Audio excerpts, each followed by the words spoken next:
This is another drive-by with Don, although as you can tell, I'm not actually driving at this point, so a rare occurrence.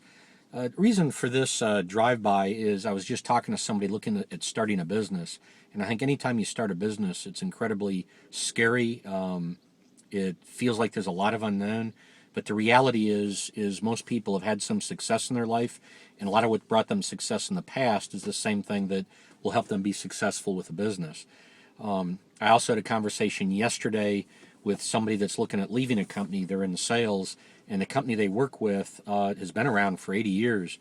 Problem is there's no clear destination, there's no clear future, and they feel like because there's unwillingness to change anything, that everything keeps being done. Being done the same way it was done 15, 20 years ago, and some of the stuff is just incredibly ridiculous. For example, every meeting that they have as a staff starts off with pricing for products that they haven't sold in 7 or 8 years, but yet they want to share the price, and if they were going to sell that item, the price changes daily.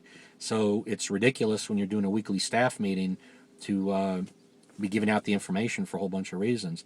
So as I look at this, when I look at businesses that have been around a long time or a brand new business that's starting, the fact of the matter is there's a huge amount of unknown in all situations.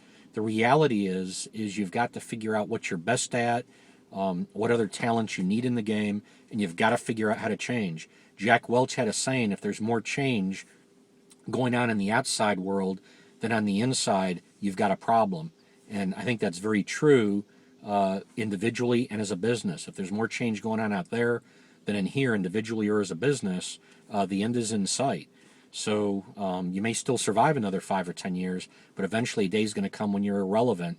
And I think every person and every business has a responsibility to make sure their skill sets, their attitudes, their habits, their behaviors are not becoming yesterday's buggy whip.